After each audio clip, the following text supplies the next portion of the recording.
always a manifold way in which people make use of the spiritual processes. For some people, in many places, spirituality and all the spiritual… what do you call them? What are those talks called in Hindi? Pravachans.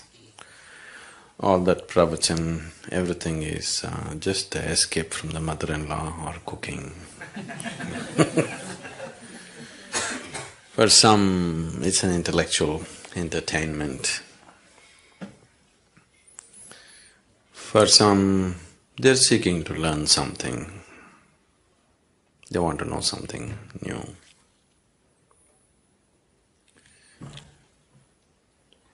A few people are wanting to, bring about some changes in their life. They want to become a little more peaceful, a little more loving, a little more something else. Some change they want in their life. Some people are looking for transformation. You know the difference between change and transformation? Transformation means nothing of the old should remain. Change means improvement, self-improvement or transformation, or some people just really wanting to get lost into it, dissolve into it. So there are many ways and people are approaching the same thing. It's… which is the best way? I wouldn't say which is the best way because according to each person's needs, that's how they seek. You can't prescribe the best way to anybody. Right now, generally the human nature is such that whatever they don't have, that's what they will seek. They don't have health, they're seeking health as if it's the ultimate thing. If they don't have money, they're seeking money as if it's the ultimate thing. If they don't have love, they're seeking love as if it's the ultimate thing. Whatever they don't have, that's what they're seeking. That reminds me, this happened when we were in Trichy. You know Trichy? Tiruchirappalli? It's a medium-sized town in Tamil Nadu. In high school, the teacher came and asked the students, 8th or 9th standard children, if God appears in front of you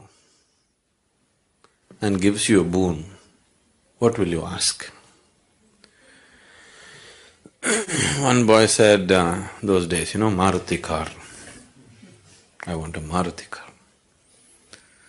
Somebody said, I want a bicycle. Somebody said, I want, 10 lakh rupees. Like this they went on. Then the teacher said, you idiots, what will you do with all these things? Ask for intelligence. Ask for knowledge, ask for intelligence. Why are you asking for all these things? So one boy stood up and said, everybody asks for what they don't have.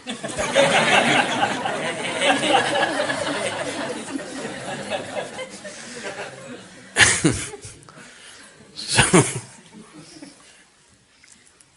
everybody is seeking what they don't have, isn't it? Now if you go by this, when a human being goes by this process of asking for what he doesn't have, then it's an endless process. Because what is it that you have? What you have is so little. If you go on asking for what you don't have, you need 1,000 years and still you will be nowhere. If you start seeking the next thing that you don't have, it's an endless process, self-defeating process, isn't it? It seems to be taking you somewhere, but it doesn't take you anywhere. So, what is this about? If you don't seek, if there is no seeking, you don't go anywhere, you know. Why would you go to any place if there's nothing to seek? Because that's the very basis of your activity, desiring and going after it, isn't it? The objects of desire may change and people may think one object is better than the other, but it's not so. Whether you're seeking money or home or intelligence or knowledge or God or this or that, desire is desire, you know. The object of desire just changes the directions of your destination, but doesn't change the process of life as such. And the essence of life is in its process, isn't it? Where you got in the end is not the point really. In many ways, right now, the essence of life is how you're experiencing it right now. So, one's quality of life, if we are changing or if you're wanting to experience life in a little better way or in a much better way, whatever, changing the objects of desire is not going to make so much of a difference. It's the way we handle the process which is going to make the difference. But even if life becomes very pleasant and beautiful experience, it has to happen for every human being. But even if it happens, still you will see there is something within you which doesn't want to settle for just joyful life either. You're very happy, and after some time, even that doesn't seem to be enough. Because happiness is missing, right now the whole life seems to be pursuit of happiness. If you're joyful, then you will see it's not enough. In fact, if you're very happy, you will do many more things than when you're unhappy. Isn't it so? Because now you're charged and now there's nothing pulling you back. You have all the enthusiasm to go about and do lots of things. So there is something that this life is longing for. It's not a desire, it's its destination. It is not something, a desire that you created or I created. It is just longing to go towards a certain destination. The only choice that we have is either to move towards this destination consciously or unconsciously. Anyway we are moving. Whether to go towards it consciously or unconsciously. If we are dragged towards something unconsciously, even if we are dragged towards heaven, we will suffer the dragging, isn't it? Yes? Now we grab you and we'll drag you out. You don't know where you're being dragged. You will suffer this. We will take you and put you on a beautiful beach. But that's later. But right now, all along from here to there, you are going to suffer it terribly, isn't it? So if you walk towards anything or if life drags you towards a certain direction and you are unconscious about it, you will suffer the process immensely. So if you look at it consciously, if you go towards it consciously, then the process becomes beautiful. That's all the choice we have really. And once we are conscious, we naturally hasten the process. Whatever we are unconscious of, and that level we suffer, you must understand this. See, right now you're driving on the street. You're completely unconscious of who is coming behind you, who is coming in front of you. Now you are going to get into one kind of physical suffering. Because you are unaware of the physical reality, physical suffering will come, something is going to break, isn't it? Now, you're unaware of what is happening in your body, another kind of suffering will come. You're unaware of what's happening in your mind, another kind of suffering will come. You're unaware of what's happening in your family, another kind of suffering will come. Similarly, wherever you're unaware, that level of suffering will come to you. Is it so? You're getting… this is a holiday, you're getting dead serious.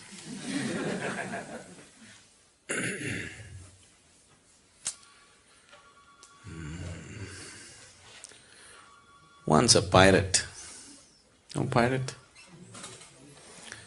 A pirate walked into the bar.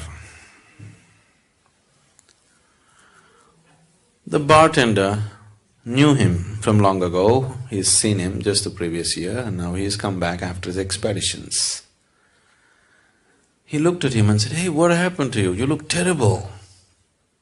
The pirate said, "No, I'm just feeling just about fine."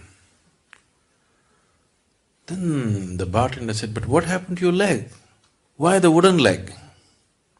"Oh, that we were just having a battle with another rival group and I saw a cannonball coming straight at me. Before I could move, it hit my right leg and I'm doing quite fine with a wooden leg. I'm pretty good." Then the bartender said, "What about the hook? Instead of left hand you have a hook. What happened to that?" "Oh, we were just having a sword fight for fun and my left hand got chopped off, but I'm doing quite fine with this hook.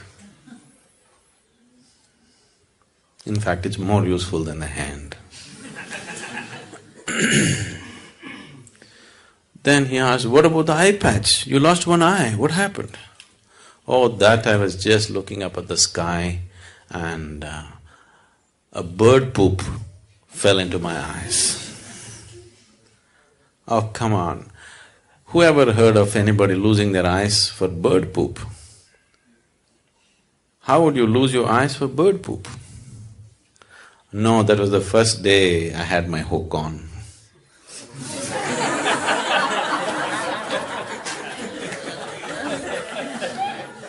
Whatever you're unaware of, there you suffer, isn't it? There, that brings suffering to you. So, we're talking about awareness. Awareness is not something that you do actually. In fact, the less you do, the more aware you become within yourself. The less your activity becomes inside, what you call as me, the less that becomes, the more your awareness becomes. The less your personality becomes, the more your presence becomes always. Personality means you have to do a lot to keep it up, isn't it? Yes. Most of the activity that you're doing to keep up your person is unconscious, but you're doing enormous activity to maintain a certain personality, isn't it? If that activity gets lowered, suddenly awareness gets heightened, because awareness is not something that you do. The very life is awareness, isn't it? The very basis of life is awareness. You know that you're alive only because you're aware, isn't it?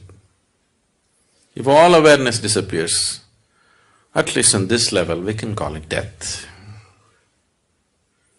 So, spirituality is not something that you do. If you stop doing all your nonsense, you're spiritual. You know? Unnecessary nonsense if you stop, spirituality is, it's not something that you have to do and make it happen or create it. It's not so. But still, why, if that is so, why am I doing my pranayam in the morning? Oh! Even in a resort they made us do it.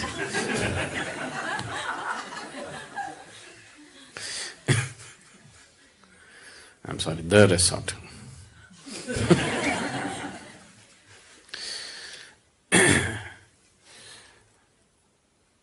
That's because there is no breaks in your activity. What you do within yourself, you have no breaks on it. So, we are creating a certain physical, mental and energy situation where everything gets diverted from your activity. Slowly, the practice establishes a situation where the life energies raise to a certain pitch and intensity that slowly the activity becomes insignificant. It's still there. It's still happening. You've seen this in Shunya meditation, you just said. Activity is still happening, but it's insignificant. The same activity which was so significant has become insignificant. We have not stopped it. We have not done anything to hold it down, but somehow it has become not so important. You see this happening? When you just sit and meditate in shunya, everything is happening, but it's no more important. It's lost its significance. It's lost its impact upon you. It's lost its influence upon you. It doesn't mold you anymore. All the activity of the mind stops molding you. You are no more being molded by that activity. This this whole distortion that we have done to life in the form of creating our person. See, when you create your personality, because it's created mostly unconsciously, just a small part of it may be conscious, the rest of it is all unconscious, isn't it? When you create your personality, somewhere, in one way, it means somewhere you thought, Creator has not done a good enough job on you, isn't it? If it needs improvement, definitely He did not do a good enough job on you, isn't it so? So why would you feel that such a grand creation is not good enough? Something that's so enormous and fantastic is not good enough, why?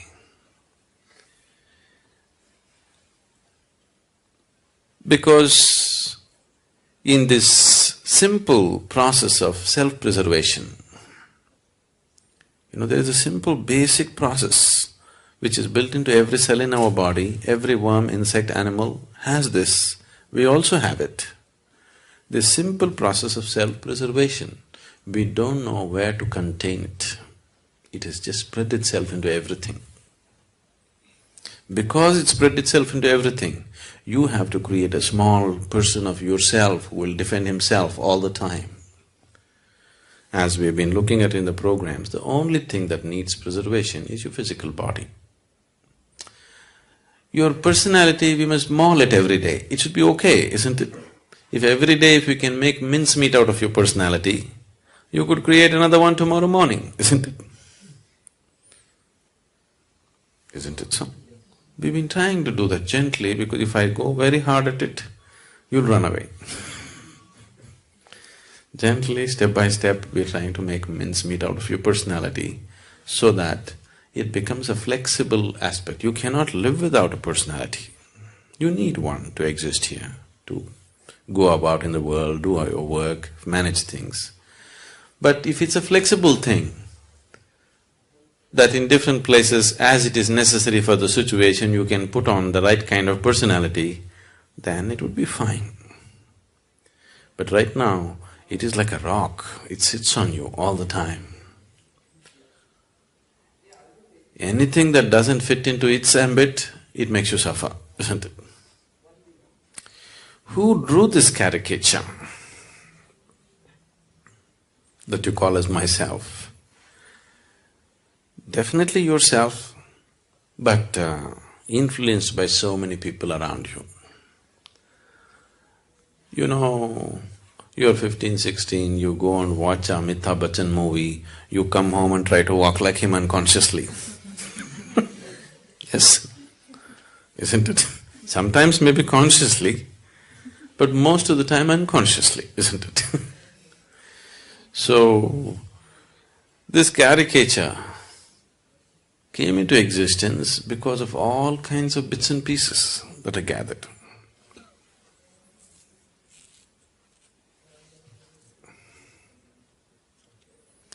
It happened when we were in school.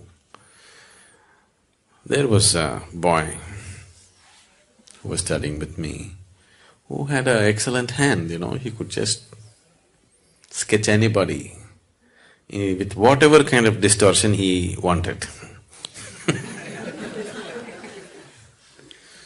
So, there was one very hated geography teacher.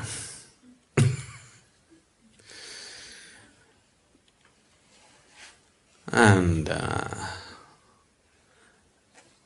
when he entered the class, this boy had a horrible caricature of him ready on the blackboard. badly distorted, but everybody can clearly recognize who it is. With all kinds of very bad distortions on him. Then he walked in and as usual he walks into the class always with a temper. Whether he's talking about the grasslands in America or he talks about the deserts in Africa, he's always in bad temper.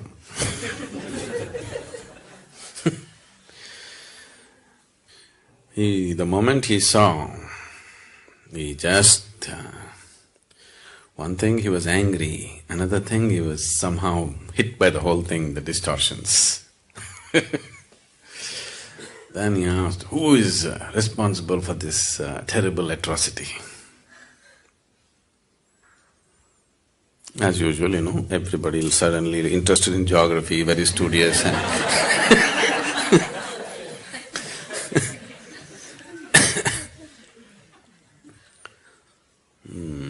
Then he repeated again, who is responsible for this atrocity?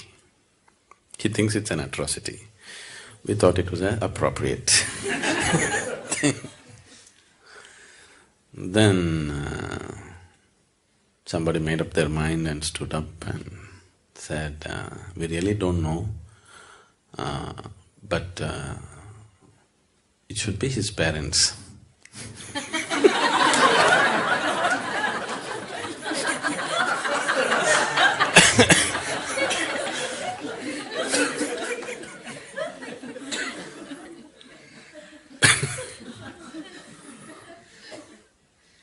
So, for this atrocity that you call as myself, it's not your parents. This is you. Only you can commit this atrocity of distorting yourself into such a tiny possibility when an unbounded possibility was what you were offered. With life, you were offered an unbounded possibility. You made such a bad distortion and made yourself into such a tiny possibility. If you stop creating this caricature, because this caricature cannot exist one day without your support, you need to support it all the time. What meditation means, in one way, you're just withdrawing the support for your personality, that's all. Suddenly it collapses. Only the presence is there, the person is no more there. If you could walk on the street like this, if you could operate with people like this all the time, that you have no personality, but looking at this person at this moment, how she is, accordingly you put up a personality, as it is necessary for this person. Now you go to that person, you put up a personality that is necessary for that person, then it would be so much fun drawing new caricatures every day. But once you get stuck to a particular distortion, that becomes a problem. Every day if you have a new distortion, it's called art, isn't it? If you're stuck with one distortion, then you're called a freak, isn't it? Isn't it so? Every day if you're able to create a new distortion, that is artwork, isn't it? If you're stuck with one distortion, you're a cripple. So that's the big difference. Sadhguru, when you're talking about personality, we have to have different personalities as a parent, as a husband, and at work. In normal living, it becomes very difficult to change the personality. You mean to say people around you won't let you change it? Not true. See, right now, let's say you're going to your work we'll take the work situation because it's less personal for you. You're going to work with a certain attitude and a certain person is going to work, which is you right now. Let's say he goes briskly like this every day. Good morning, good morning, good morning. Don't mean a good morning to anybody. The way people say good morning, it's very clear they intend to give you a bad morning.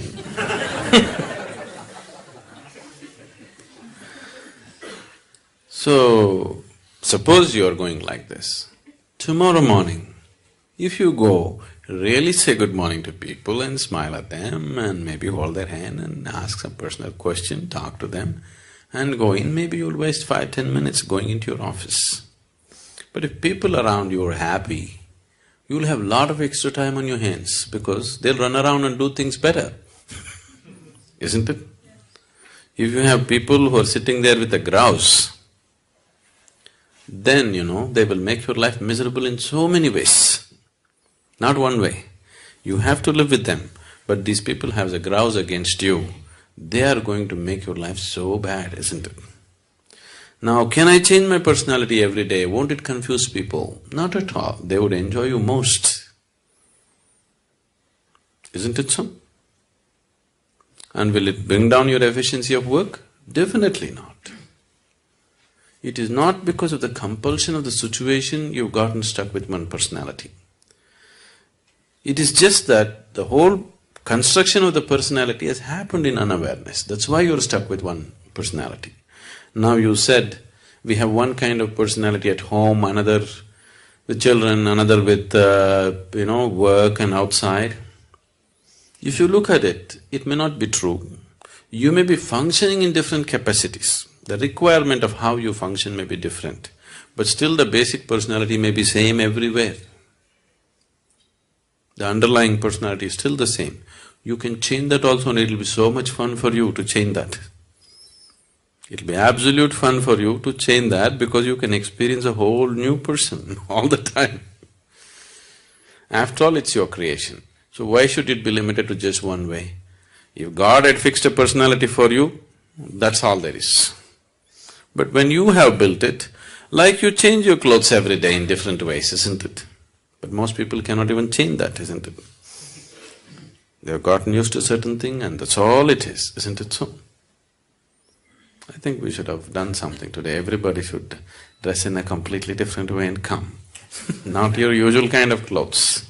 You're wearing pants all the time, today you wear a sari and come. Just loosen yourself up a little bit, it's important.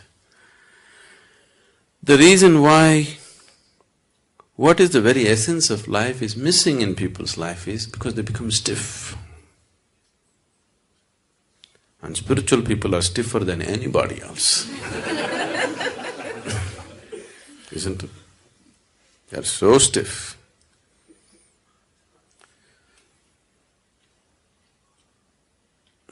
Still doesn't answer your question. There can be changes in the behavior, but your personality remains the same. It remains the same. That's what I'm saying. You are stuck to one personality. It's just the actions are different because the situations are different. But the person is same, isn't it? So the person is same because what your personality is has become you. You are completely identified with it. There is no distinction between you and your personality, isn't it? You have become that. The mask has gotten stuck to your face now. You can't take away the mask. If this mask has to come off, we need something to loosen the glue which has gotten stuck to this. It is identity. So now we are creating various situations where your identity dissolves in a certain way. Meditation or any kind of yoga practice, whatever is, just to loosen the identities so that there's a little more flexibility about it. Maybe the whole of it has not come off, but at least you can adjust it a little bit. So mask being totally stuck, at least little you are able to take a breather. That much break it is giving you. But if you work a little more with this, you can take it and keep it off. Now, people, when they come to advanced programs, 3 days or 7 days they're in samyama or bhavspandana, the person that you are, you'll just simply forget who you are. You don't know who you are. It'll become like that because the situation created is so intense and so different.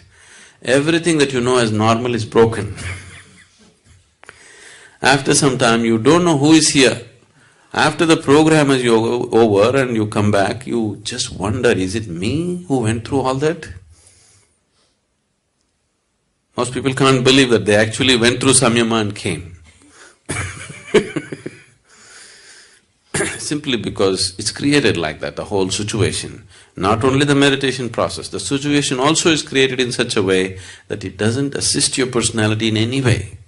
The whole thing is to take off all the supports, because your personality cannot exist for a moment without your support. If you involve yourself in any intense activity, it could loosen up a little bit. But that is haphazard. For example, let's say you go and play a game. Those moments of total involvement, you may lose your personality. But that is a haphazard way of attempting it. Now we are looking at how to approach it scientifically, how to dismantle all the scaffolding that is holding it up.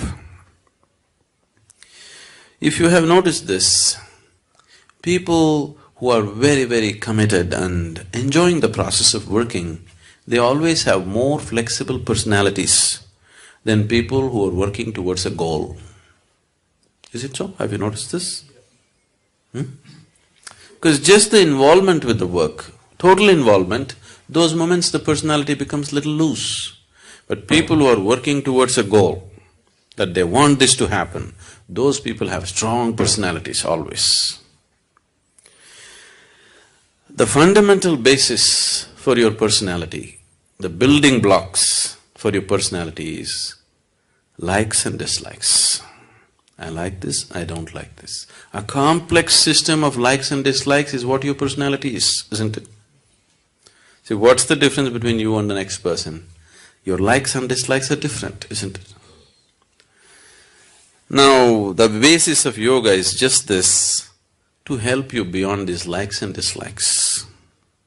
Whether we're talking responsibility or inevitability or whatever else we're talking, fundamentally it is to destroy the process of like and dislike.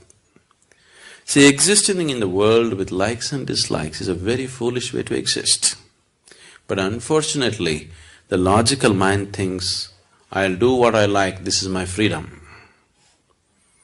The very basis of your bondage is in your likes and dislikes, but your mind makes you believe doing what you like is your freedom. Isn't it? All the time, everywhere in the world, people believe doing what I like is freedom. Please look at it carefully. The very fundamental basis of your bondage is in like and dislike. To operate sensibly here, even in the physical realm I'm saying, even to operate with your work or family, whatever, likes and dislikes make you do stupid things. I like this person, I don't like this person.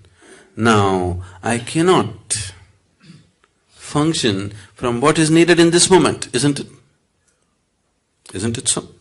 Now, I don't like this person. Even if this person is doing something wonderful, I cannot see it anymore. Do you see this happening to yourself?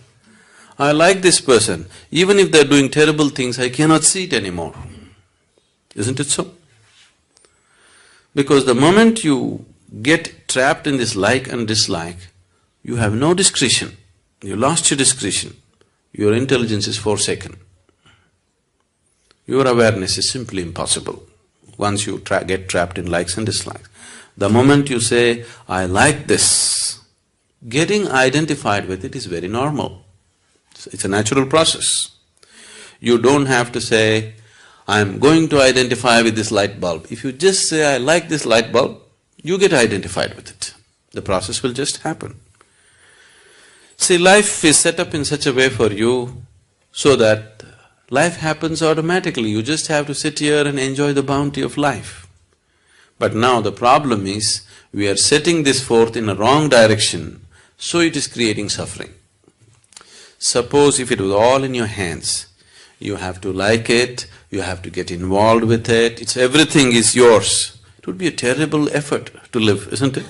Now it's all set up well, the whole software is so well set up. If you just say, I like this, getting involved in it, dreaming about it, this, that, everything just happens by itself, isn't it? Everything that is necessary to take you in that direction just happens, isn't it so? So, this is just life assisting you. But it has no discretion. If you like hell, it'll take you to hell. It happened once.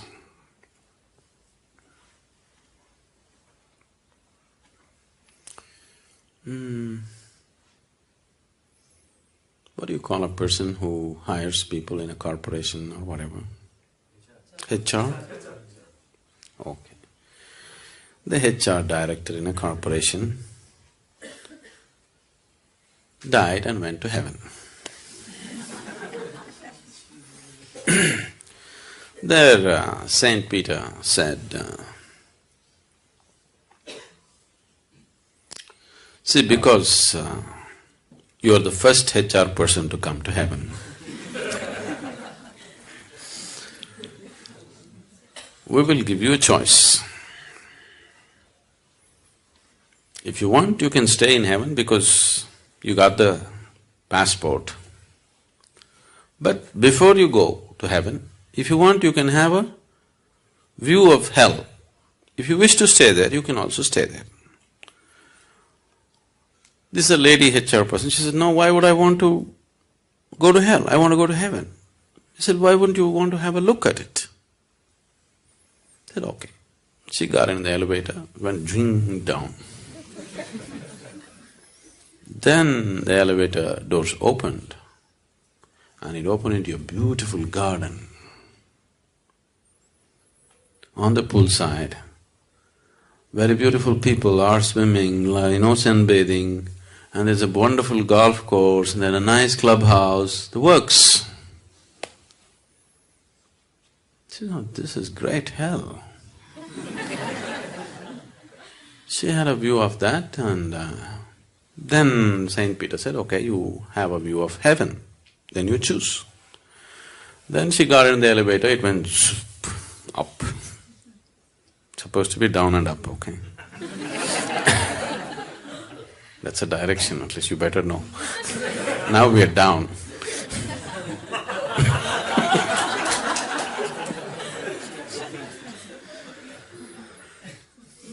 So, there they opened the doors, and then she saw lots of clouds, people just floating in the clouds, playing harp and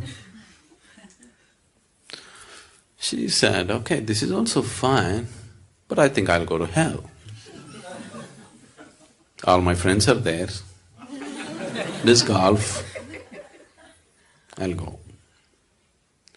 So they put her in the elevator, she just went down, and again the doors opened. It was a harsh desert. Everybody all dried up without food, in terrible condition, everything. She said, what is this? Last time when I came, there was a garden, there was a pool, there was a golf course. What happened? So they said, that was just the first day, Now you're staff.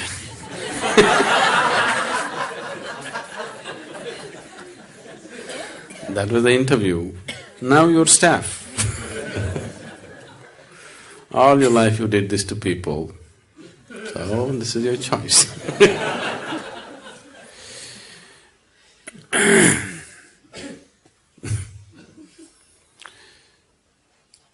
Your personality.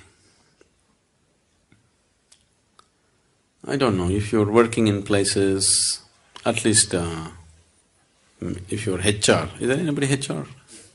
Oh. Especially if you're HR, maybe, you also. You're supposed to size up a person, Somebody new walks into your office, you're supposed to size them up, where they will fit into this whole machine of an organization. So, if you're willing to look, people's personalities are always hanging out, They need not say anything, they need not do anything. If you just look at them properly, the very way they stand, sit, you don't need any great yogic intuition.